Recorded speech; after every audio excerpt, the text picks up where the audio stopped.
Assalamualaikum warahmatullahi wabarakatuh dan selamat sejahtera. So untuk hari ini kita akan sedikit sebanyak berkongsi tentang trip konsultasi kita Kitchen Garden Batu 10 ke Pulau Tioman. Sebuah projek di bawah projek Ayam Penelur, di bawah MUIP, Majlis Agama Islam dan Adat Besar Melayu Pahang, untuk asnaf di Pulau Tioman. So kita akan turun di jeti Kampung Tekik, kemudian kita akan daripada Kampung Tekik kita akan pergi ke Pulau Tioman, menaiki 4x4.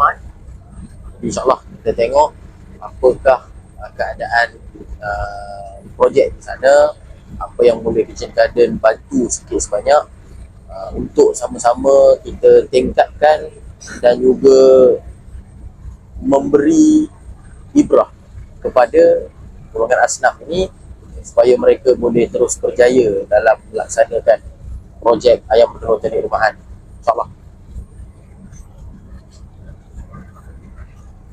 Kita dah sampai di Pulau Tioman.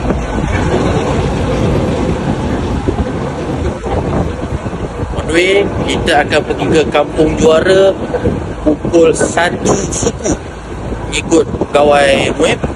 So nanti kita tengoklah sesi lawatan pertama di projek Ayam Penelur Teknik Rumahan di bawah MUIP.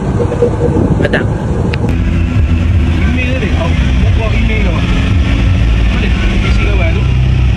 Nombor saya dah. Nombor semua email. Bawah tak ada simen. Ya. Malah ada tikus tak? Ke tak ronda? Ronda lah tapi tak nampak. Tak tahu kalau kita Kita dah tak kontak. Tak kontak. Kalau ada tikus, confirm dia. Kawan ni di Teluk Intan. yang bahan jagung dalam rumah tu habis lubang-lubang jagung. Ada lah. Mana ada lah tikus yang tak mana. Rahim ayam dia berapa ekor? Dia campur ayam pelaga, ada ayam hutan, ada ayam kampung, ada itik, ada masih ni. angsa, ada semua ada lah sebenarnya kan. Hujan dia balik tak? Hujan?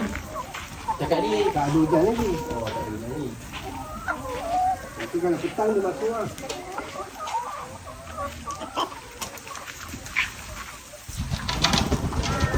Udah jatuh. Banyak ikut bawah. Ayam tak sihat tu. Hmm. Tak aman ni.